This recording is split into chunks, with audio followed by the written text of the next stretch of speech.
quand un foie est gras, eh bien, il y a un risque certain que le pancréas soit gras. Pourquoi c'est important ? On a très peu d'îlots de Langerhans. Et à ce moment-là, si ces petits îlots deviennent gras, eh bien, ça va gêner complètement la sécrétion d'insuline. Et donc, ce foie gras et ce pancréas gras vont contribuer à provoquer un prédiabète puis un diabète. AVS avec Philippe Robichon. AVS pour à votre santé, bonjour, bienvenue, ravi de vous retrouver. Et il a commencé à l'âge de 14 ans avec les mobylettes. Oui. Et aujourd'hui, il collectionne les motos. Le docteur Alouche est là. Comment ça va, docteur Alouche ? Je ne dirai plus rien à Philippe Robichon à chaque fois. Mais ça, je me suis permis parce que celle-là, elle était bien. Elle était bien, mais c'est vrai en plus. Mais vous avez commencé à 14 ans avec des mobylettes. Ah oui, c'est vrai. C'était quoi, une 103 ? Ah non, pas du tout. C'était un Ciao de chez Piaggio. Voilà. Magnifique. Et il était vraiment... C'était un petit scooter. Non, pas du tout. C'était vraiment une petite mobylette. Et j'ai eu un caddie aussi. Je ne sais pas si ça vous dit quelque chose. Mobylette caddie ? Oui, mais c'était vraiment des trucs. Mais bon, c'est la jeunesse. C'était génial. On se déplaçait. On voyait les copains, les copines. C'était génial. Bien. Et maintenant vous avez une collection de motos. Ah ben non, j'ai une petite collection très, très modeste. Mais j'adore parce qu'en fait, je pense qu'on collectionne les objets qu'on n'a pas pu avoir parce qu'on n'avait pas les moyens. Je ne suis pas à plaindre, hein. Mais souvent on collectionne plus tard les objets qui nous ont fait rêver. C'est un peu ça pour moi. Donc c'est Ducati, Norton, BSA, tout ça, quoi. Voilà.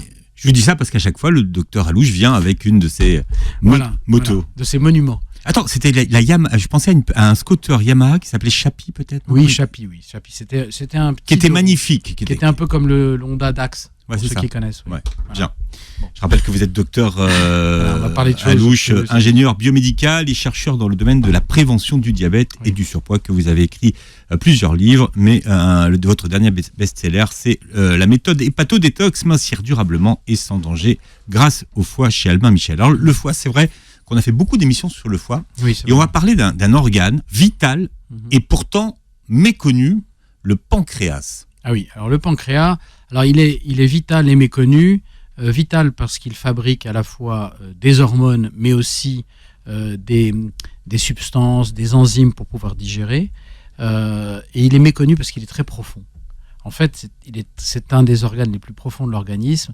Pour le situer, il est à gauche sur votre organisme, hein, à gauche, profond, derrière l'estomac. Voilà, derrière l'estomac. Et d'ailleurs, anatomiquement, on dirait une espèce de masse de gras un peu. Et d'ailleurs, le nom pancréas vient du grec chair. La chair, C-H-A-I-R. En fait, on a découvert très tardivement que le pancréas avait une mission. Avant, on pensait que c'était quelque chose qui portait l'estomac, qui faisait une espèce d'amortisseur. Et en fait, le pancréas, c'est un organe qui est absolument indispensable, qui, lorsqu'on le fœtus se fabrique, grandit, en fait, il se fait à partir des mêmes tissus que le tube digestif, que le foie. En fait, on ne peut pas parler de tube digestif sans parler du couple foie, pancréas, intestin. Tout ça, c'est un tout. Parce que si vous n'avez pas de pancréas, c'est très difficile de vivre en bonne santé. Même si on peut vivre aujourd'hui sans pancréas, il y a des expériences. Bien sûr, on peut vivre parce qu'il y a en gros deux fonctions. Alors je suis désolé, parfois c'est un peu technique. Vous avez la fonction exocrine. Exocrine, crine, ça veut dire que on va déverser les produits dans un tube qui va aller dans le tube digestif. Donc il fabrique des protéases, des lipases, des amylases. Alors ça apparaît compliqué. Ase, ça veut dire enzyme, ça veut dire qui coupe. D'accord ? Amylase, amidon, lase, c'est fait donc pour absorber les sucres. Pour couper les sucres, c'est l'amylase. Lipase, c'est lipide, ase, couper les lipides. Voilà. Protéase, c'est pour les protéines, n'est-ce pas ? Donc il y en a trois en fait. Il y en a plusieurs, il y en a d'autres. Il y a aussi des ribonucléases, des désoxyribonucléases. Enfin, voilà. Donc il y a le peptide Y, enfin il y a plein de choses qui lui est endocrine.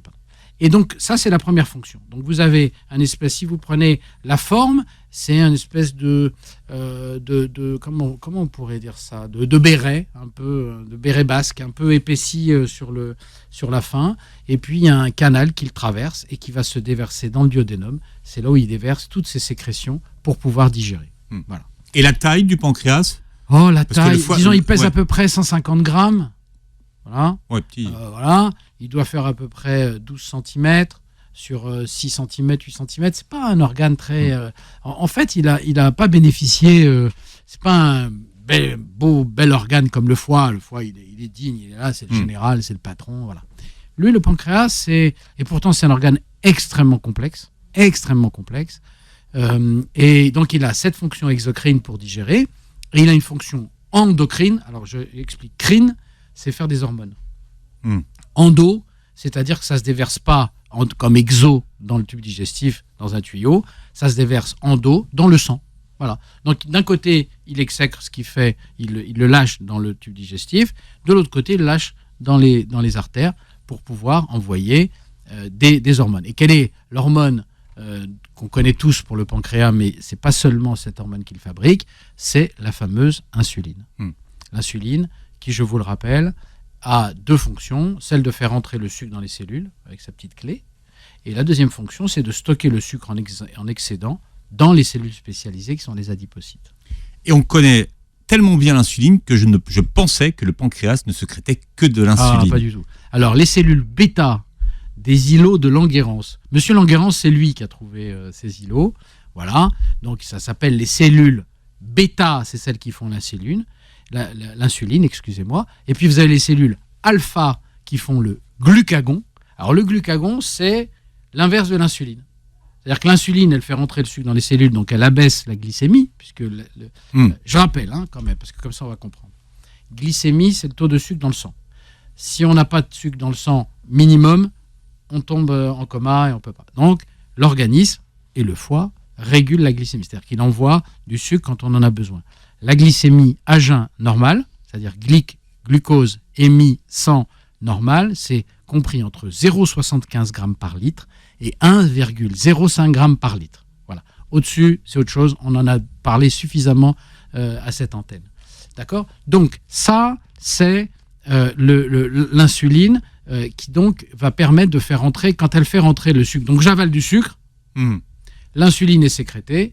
Le sucre qui était dans le sang va aller dans les cellules. Donc, la glycémie va diminuer. C'est clair ? Ça lui évite de circuler librement dans le sang. Voilà, exactement. Et donc, ça régule la glycémie. Le glucagon, c'est exactement l'inverse. Quand on libère du glucagon, eh bien, on libère du sucre. On fait sortir le sucre, et particulièrement du foie. Le foie va libérer du sucre. Voilà. Mais c'est le pancréas qui... C'est le pancréas qui fait le glucagon. Donc, pour résumer, puisque c'est notre première émission sur le pancréas. Ouais. Le pancréas, cellules, des petits îlots qui sont exocrines, c'est alpha, c'est le glucagon qui fait sortir qui met du sucre dans le sang, et l'insuline, cellule bêta, qui fait rentrer le sucre dans les cellules et qui diminue dans le sang. Voilà. Et puis il y a d'autres cellules, après les bêta, vous avez les gamma et ainsi de suite, vous avez la somatostatine, parce que dans l'organisme, et le pancréas, il fabrique une hormone qui annule toutes les autres hormones. Toutes. Somatostatine, ça arrête. Là Somatostatine. Voilà. Statine comme les statines. Comme les statines. D'accord. Elle arrête. Stat, ça veut dire qu'elle arrête. Donc voilà. Et donc, le pancréas, et puis il fait aussi un autre peptide qui s'appelle peptide Y, qu'on connaît assez mal. Mais alors, ce qui est très intéressant, en fait, c'est que cette hormone fondamentale qui est fabriquée par les cellules bêta des îlots de Langerhans, je suis désolé, c'est compliqué, mais on va essayer à chaque fois de familiariser nos auditeurs avec ça, eh bien, il n'y en a pas beaucoup dans le pancréas. En fait, c'est ça qui est fascinant. C'est qu'il y en a très peu, 5%. Donc c'est très très peu. C'est pour ça que l'atteinte du pancréas, quand elle peut parfois tomber sur les îlots. Et comme il n'y a pas de remplacement, il n'y a pas de système de compensation, eh ben à ce moment-là, on n'a plus d'insuline, on n'a pas assez. Il faut savoir que tous les îlots de Langerhans de votre organisme, ils fabriquent à peu près entre 40 et 55 unités d'insuline par jour. Vous voyez ? Donc pour les diabétiques qui nous écoutent, quand ils ont diabétiques de type 2, par exemple, qui sont à l'insuline, s'ils dépassent pratiquement, et s'ils sont beaucoup plus que 50-60, c'est qu'ils dépassent les besoins d'insuline normale de leur organisme. Ça veut dire probablement qu'ils sont en surpoids ou qu'ils sont en obésité ou qu'ils ont un vrai problème de résistance à l'insuline par le fait qu'ils ne font aucun exercice. Alors vous nous avez déjà dit, docteur Alouche, que le foie ne faisait jamais mal. Non. Est-ce que le pancréas est un organe ? Alors je ne sais pas si on dit organe ou si c'est un organe, c'est une glande. C'est une glande, d'accord. C'est une glande. D'ailleurs, c'est une glande qui est passionnante parce que, en fait, comment dire, le pancréas et particulièrement ces îlots de Langerhans, là, c'est comme si c'était le mélange d'un hépatocyte, d'une cellule du foie et un neurone. Parce qu'en fait, quand elle fait de l'insuline, la cellule, donc elle travaille, elle a tout un cycle pour préparer la pro-insuline qui va devenir l'insuline, mais pour la libérer, il faut qu'on dépolarise sa membrane. Il faut qu'il y ait un influx électrique, comme dans les neurones. Merveilleux, non? Donc en fait, le pancréas, c'est extrêmement complexe, et donc ça fait que c'est vraiment imaginer un foie avec un cerveau, dans les fonctions de base. Et c'est ça c'est ça la différence. Vous voyez et c'est peut-être ce qui explique pourquoi il y a si peu d'îlots de Langerhans. Pourquoi il y a si peu de sécrétion. Parce que c'est difficile. C'est des cellules extrêmement compliquées, extrêmement différenciées. Mais on le sent alors? Est-ce qu'il fait mal? Est-ce que quand il est malade, il est douloureux? Alors, c'est surtout la fonction exocrine, là où il y a les tubes qui sont douloureux. Par exemple, vous savez, il y a les grandes maladies du pancréas, c'est d'abord la pancréatite. La pancréatite, c'est une maladie qui est liée au fait de boire trop d'alcool, de manger très gras, d'avoir parfois des problèmes de vésicule où il y a des petits calculs qui vont aller dans le gros tuyau là, qui emmène toutes les protéases, lipases, qui te bouchent. Et alors là, c'est une douleur, c'est l'équivalent d'un coup de poignard dans le ventre, en douleur. Voilà. D'ailleurs, les gens qui en souffrent vous le disent. Hein. C'est comme une décharge électrique. Ah oui, mais c'est incroyable. Hein. Donc, en fait, ça, c'est la première pathologie pancréatite, soit aiguë. Faire attention parce qu'une pancréatite aiguë, ça peut tuer quand même. Hein. Alexandre le Grand, que tout le monde connaît, il est mort très jeune, vers 30 ans, je crois, d'une pancréatite aiguë. Il a fêté une victoire la veille, et le lendemain, il a eu une pancréatite aiguë, il en est mort, quelques jours après. Voilà. Donc, au fait de sa gloire quand même. Hein. Fait de sa gloire, comme quoi. À 30 ans, mais à l'époque, on mourait jeune. Ah oui, mais on mourait jeune quand on n'avait pas beaucoup de moyens. Quand on avait des moyens, on vivait aussi vieux. Vous savez, les vieux sénateurs romains, ils vivaient très très vieux. Hein. Donc les vieux Grecs, les vieux philosophes grecs, ils vivaient extrêmement vieux. Hein. Voilà, nous parlons du pancréas ce matin avec le docteur Réginald Alouche. Moi, j'ai dit pancréas. On prononce pancréas. Il n'y a pas de règle. On va continuer à voir les maladies du pancréas ce matin, mais docteur Alouche, on connaît de plus en plus, parce que c'est une maladie qui est médiatisée, la stéatose hépatique non alcoolique, mais il y a une stéatose qui concerne le pancréas. Alors ça, c'est une notion qui est assez nouvelle. Il commence à y avoir de plus en plus de publications dans ce domaine. C'est qu'on sait aujourd'hui que quand un foie est gras, eh bien, il y a un risque certain que le pancréas soit gras. Alors, pourquoi c'est important ? Parce que vous avez vu tout à l'heure, on a très peu d'îlots de Langerhans. On en a très très peu. Et à ce moment-là, si ces petits îlots deviennent gras, eh ben, ça va gêner complètement la sécrétion d'insuline. Et donc ce foie gras et ce pancréas gras vont contribuer à provoquer un prédiabète puis un diabète. Voilà. Donc c'est là où, au fond, c'est assez peu connu. Pourquoi ? Parce qu'on a très peu d'examens pour comprendre, pour savoir s'il est gras ou pas. Là, vous apprenez à tous ceux qui nous écoutent ce matin qu'on peut avoir un pancréas gras. Oui, un pancréas gras, et que comme jamais entendu parler. Hein. Comme il y a très peu d'îlots de Langerhans, si le gras est là, eh ben à ce moment-là, vous avez une sécrétion d'insuline qui va être gênée et qui va aggraver le diabète. Voilà. Comment est-ce qu'on appelle ça, docteur Alouche ? Là, c'est un peu. Il faut déposer. Il faut déposer. En fait, on dit, pour le foie, on appelle ça la NASH, la non-alcoolique stéatose hépatique. D'accord ? Parce que la stéatose, classiquement, du foie, avant, c'était l'alcool. Maintenant, c'est plus l'alcool, c'est le sucre et le manque d'activité physique. Ce que je propose, moi, comme nom, c'est la NASP, la non-alcoolique stéatose pancréatique. Voilà, c'est-à-dire qu'en fait, on peut avoir une NASH seule, une NASH plus une NASP. Et que je pense que c'est un des domaines qui va être exploré dans les 10 années à venir. Parce que c'est cet organe qui est extrêmement profond, il a absolument besoin d'être exploré. Et aujourd'hui, on n'a pas vraiment beaucoup, on a pratiquement rien pour l'explorer. Alors, on peut toujours faire des scanners. Alors, c'est vrai que pour le foie, vous avez un fibroscan. Il y a des fibroscans pour voir la fibrose hépatique qui succède ou qui accompagne la stéatose hépatique. Mais pour le pancréas, on n'a rien. Voilà. C'est-à-dire qu'il n'y a pas aujourd'hui de caméras, d'appareils qui permettraient d'explorer le pancréas. Non. Pourquoi ? Parce que on peut le faire avec un scanner. On peut faire un scanner du pancréas. Mais en fait, parce que c'est un organe très profond. Donc on est parasité, parce que quand on met une sonde sur votre abdomen, il va y avoir plusieurs organes que vous devez traverser. Donc c'est très difficile d'aller...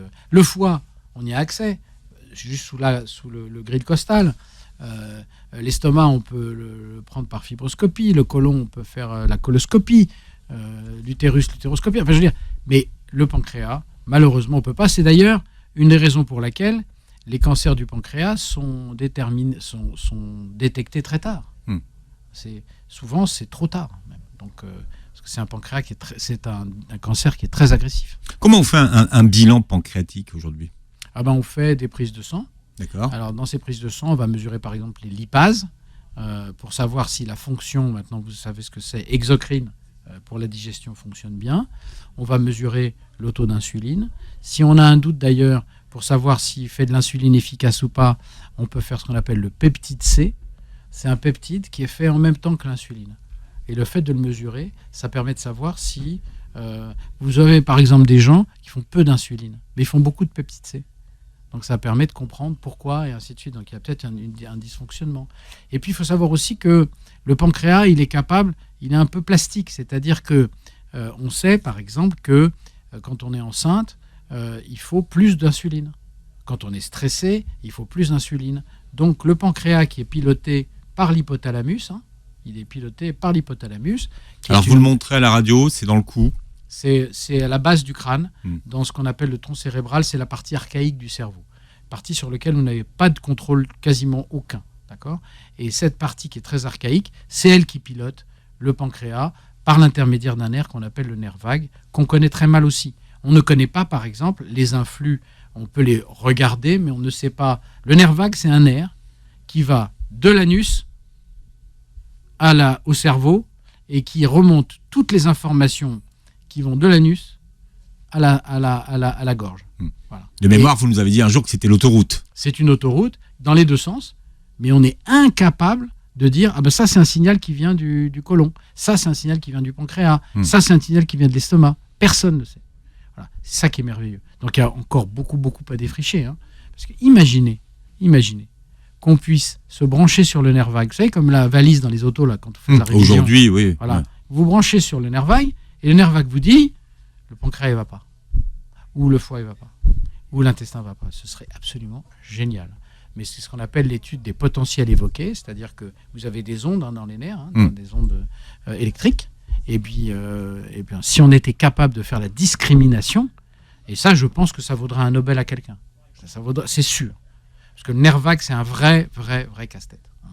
En fait, on ne sait pas. Voilà. Et là, on aurait un indicateur, vous vous rendez compte, de quasiment une grande partie de l'organisme. Voilà. Quand on parle de pancréas gras, docteur Alouche, est-ce que ce sont des lipides qu'il y a dans le pancréas ? C'est quelle forme de gras ? C'est simple, c'est exactement comme dans le foie. Qu'est-ce que fait le foie ? Quand il doit stocker des choses et qu'il a plus de place, il fait des triglycérides. Que ce soit pour les graisses, c'est plus facile, mais pour le sucre, il transforme les sucres en triglycérides avec une racine glycérol, et puis il stocke sous cette forme. En fait, tout, que ce soit sucre ou gras, c'est stocké sous forme de gras. C'est ça qu'il faut retenir. Parce que pour beaucoup de gens, le sucre, non, il y a une petite réserve de sucre que le foie garde pour le cerveau, pour pas que vous tombiez dans les pommes, mais en dehors de ça, tout le reste, c'est stocké sous forme de gras. Alors, quelle est l'incidence du pancréas gras, finalement ? Finalement, alors aujourd'hui, on n'en sait pas beaucoup plus que ça. Est-ce que ça a une incidence sur le diabète, sur l'insulinodépendance ? Un organe qui devient gras, c'est un organe qui fonctionne plus mal. Vous avez une entreprise où vous avez un atelier avec des machines-outils, et puis vous avez au milieu, entre les machines-outils, vous avez des sacs, des caisses qui traînent et des machins. À chaque fois qu'il faut aller chercher les pièces usinées à la machine-outil, il faut faire le tour, il faut pousser les caisses, machin. Vous avez un rendement, je ne sais pas si l'image est belle, mais enfin, moi, elle dit quelque chose.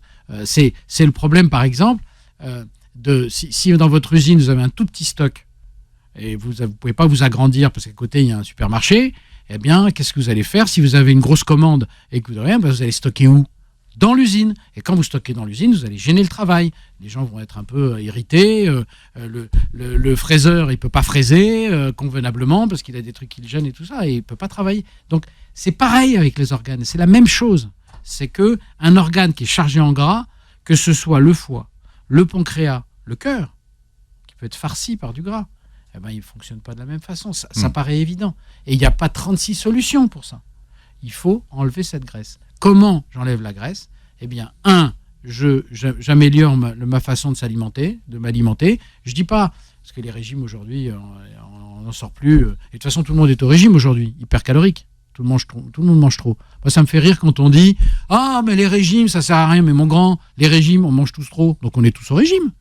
D'accord ? Ce qu'il faut, c'est essayer d'être plus raisonnable et d'essayer d'abord de faire ses courses, de faire sa cuisine. Je sais que ça paraît aujourd'hui, tout le monde commande et tout ça, mais il faut faire très très attention. On est en train de jouer avec les allumettes parce que ça va se payer. Il y aura une facture.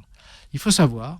Vous savez, moi, on l'a déjà dit ici. Il y a un vieil ami de mon père qui disait toujours, il était plutôt dans le commerce, il disait « Toutes les affaires dont tu ne t'occupes pas finiront toujours par s'occuper de toi. » Et ça, vraiment, c'est vrai tous les jours. Il y a des choses, on dit « Oh, mais non, je verrai plus tard, de toute façon, je vais bien, machin. » Un jour, vous recevrez la facture.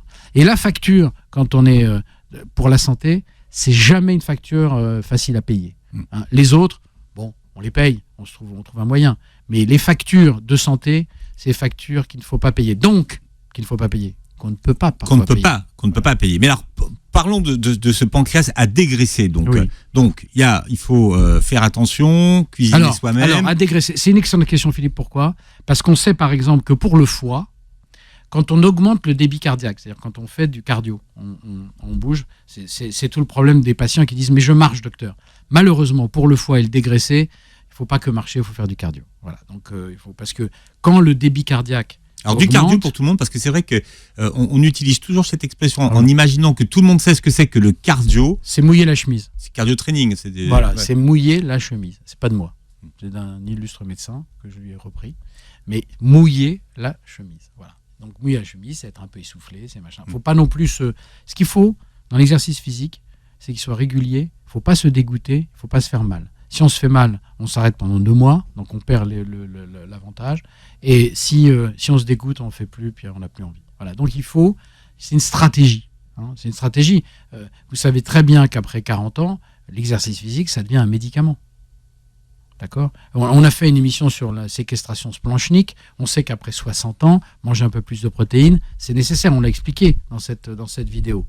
Et c'est marrant parce que le terme est affreux, séquestration splanchnique.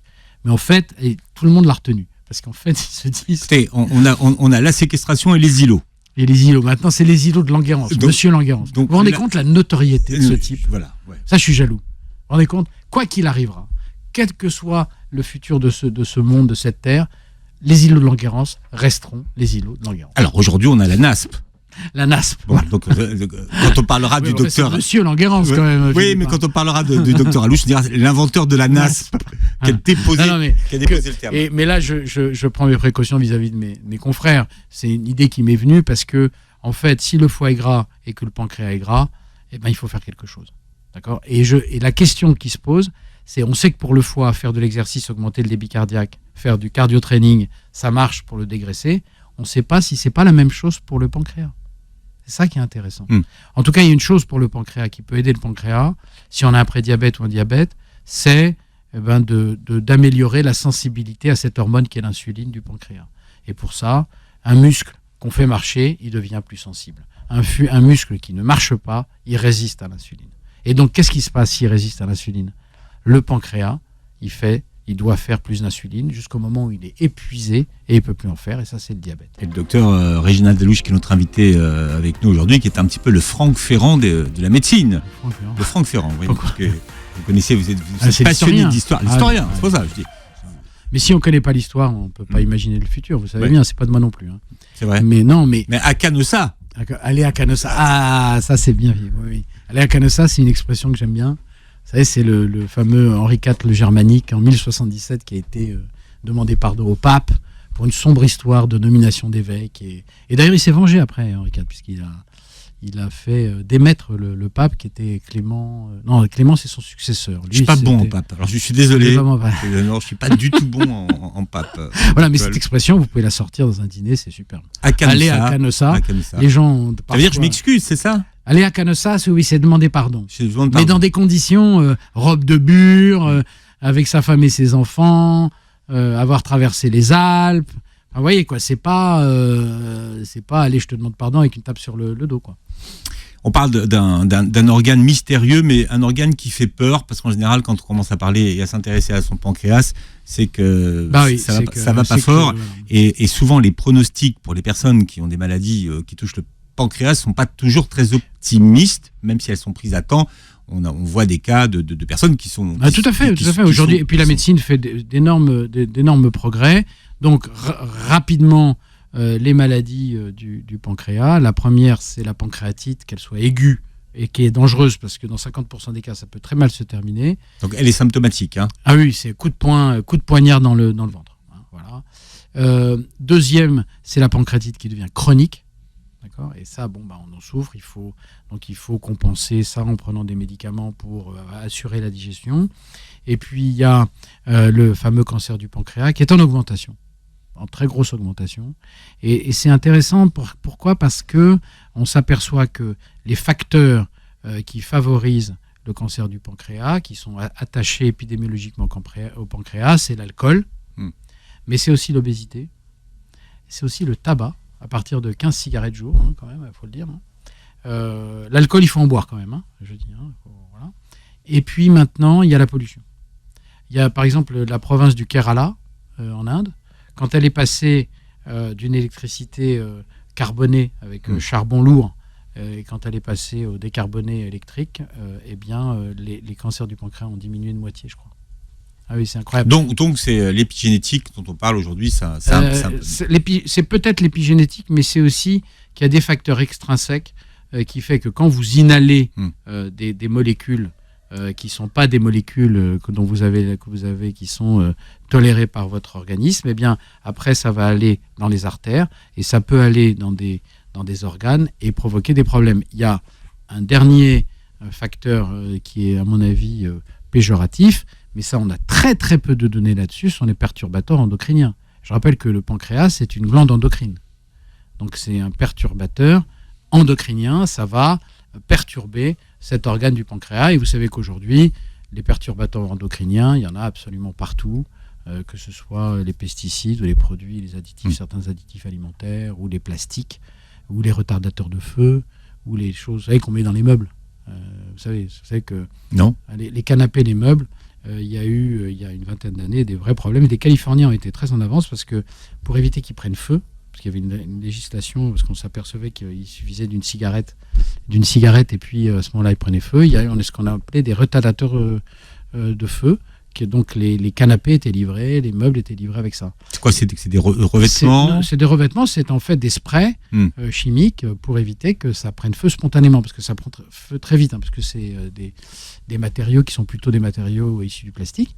Et en fait, ces éléments-là sont extrêmement toxiques et sont des vrais perturbateurs endocriniens. D'ailleurs, maintenant, il y a une réglementation qui interdit d'en déposer. Mais c'est ceux qu'on connaît, il y a ceux qu'on ne connaît pas. Enfin, c'est très compliqué. On est dans un monde moderne. Et dans ce monde moderne, il faut essayer de comprendre pourquoi quelqu'un, alors qu'il n'avait pas de facteur de risque, a un cancer du pancréas. Hein. C'est un peu... En tout cas, ce qui vous alerte, c'est l'augmentation des cancers du pancréas. Oui, ça vous interroge. Une véritable augmentation. Surtout chez les personnes de plus de 70 ans maintenant.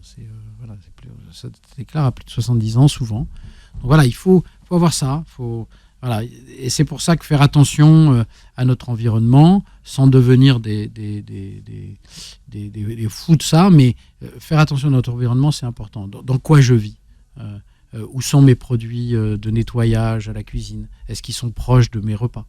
Vous savez, souvent on met les produits de nettoyage sous l'évier, c'est près à côté dans le du garde-manger, c'est du pas loin. garde-manger. Ouais. Et comme il y a des émanations, ces émanations peuvent aller dans le garde-manger. C'est des bêtises tout ça, mais il faut avoir une vraie réflexion là-dessus. Il faut les mettre en hauteur pour éviter que les enfants ne puissent les inhaler ou les toucher ou les machins. C'est parce qu'un enfant, c'est quoi? C'est un organe en croissance exponentielle. Son cerveau, S'il y a des perturbateurs, ces perturbateurs, ils vont... Vous voyez, enfin, bon, je ne veux pas affoler les gens, je ne suis pas là pour ça, moi. Mais je dis qu'à travers l'explosion des cas de cancer du pancréas, il y a vraiment des questions à se poser sur notre mode de vie et aussi les produits qui sont... Ça peut pas être anodin. Ça peut pas être... Il y a quelque chose... Voilà, il faut qu'on trouve. Comment relancer, docteur Alouche, un pancréas qui est paresseux, qui produit plus d'insuline? Est-ce qu'il y a une façon de relancer, ou une fois que le pancréas ne produit plus d'insuline, c'est mort? Alors, si vous avez un pancréas qui est paresseux et qui fait plus, par exemple, les fameuses enzymes, les lipases, protéases, vous pouvez prendre des compléments par la bouche qui vont compenser cette insuffisance. Pour le pancréas, exocrine. Vous parlez de compléments alimentaires? Alimentaires, oui, c'est des médicaments qui sont prescrits. Et vous prenez ces médicaments, et à ce moment-là, ça va compenser l'insuffisance exocrine, c'est-à-dire ce qui va dans le tuyau, là, dans le tube digestif directement, du pancréas. Pour le pancréas endocrine, qui fait principalement l'insuline, mais aussi les glucagons, eh bien à ce moment-là, si on a... C'est intéressant votre façon de présenter, parce que quand vous dites un pancréas paresseux, on pourrait se dire, oui, non, c'est pas ça. Le pancréas n'est pas paresseux. Ce qui lui arrive, c'est qu'on lui en demande trop. Que ce soit un diabète de type 1 ou de type 2, c'est une insuffisance d'insuline. Donc, ça peut être insuffisant pour une raison simple, c'est que vous avez détruit votre pancréas, c'est le diabète de type 1, maladie auto-immune qui touche 10% des diabétiques.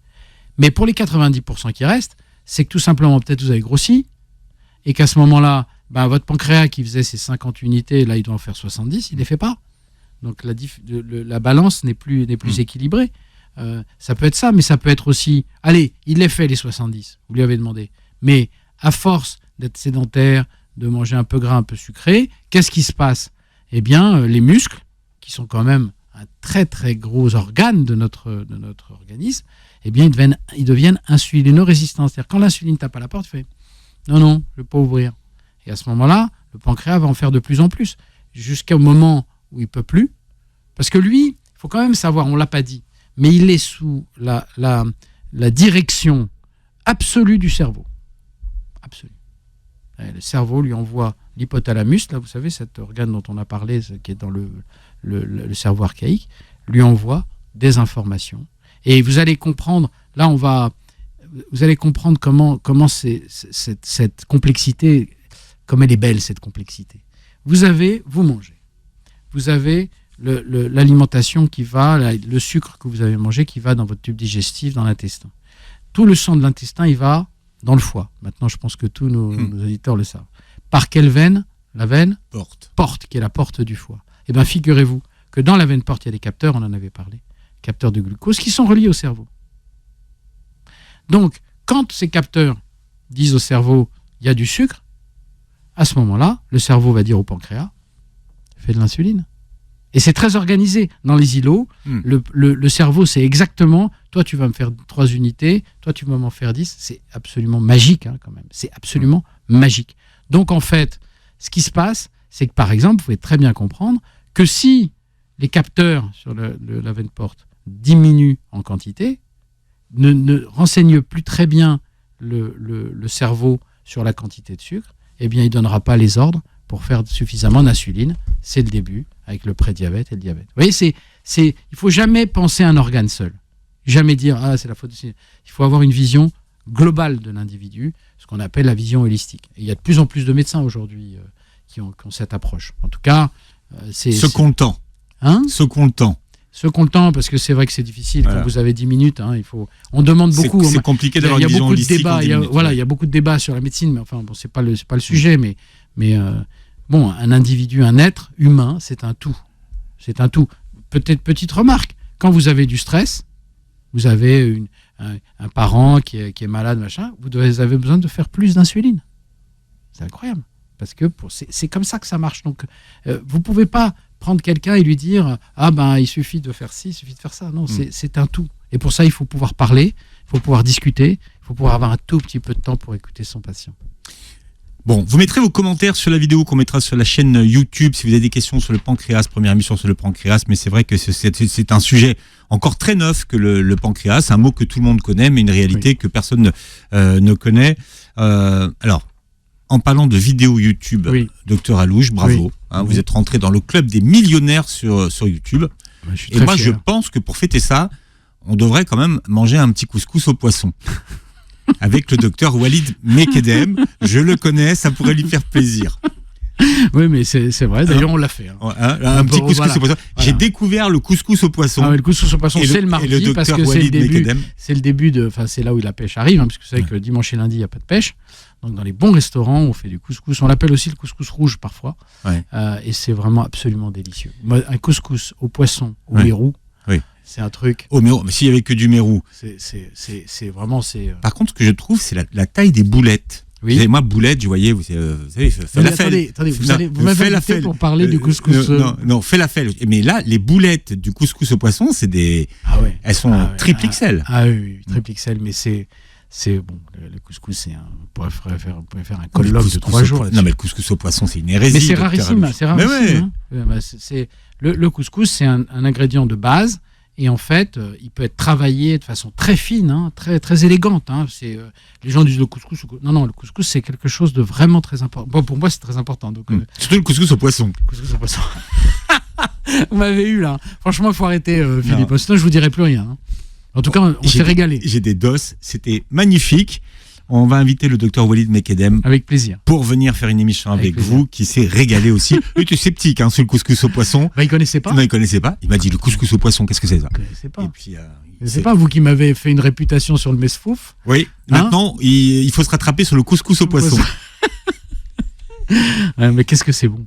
Qu'est-ce que c'est bon, je vous jure. Là, vous m'avez, ça y est. C'est bon. Ah là là là. Couscous au poisson, c'est magnifique. Magnifique. Il y a tout. Il y a la Méditerranée.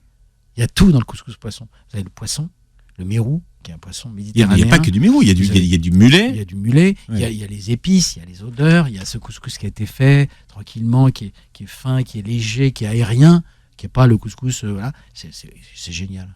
C'est du génie. Le Tu sais couscous. que moi, au début, je me disais, ils mettent que ça comme couscous. J'ai dit, mais Ah oui, vous n'avez pas fini. Mais j'ai pas. Et on Vous était avez pas fini. blindés. Ils mettent que ça. Bon, docteur Alouche sur Beurre Merci. FM, vous réécouterez l'émission podcast sur beurrefm.net et sur toutes les plateformes aujourd'hui qui reprennent nos émissions et vos émissions, c'est docteur Alouche. Vous verrez la vidéo sur YouTube. Merci. Merci à vous de nous avoir écoutés. Très belle journée santé sur Beurre FM. À bientôt.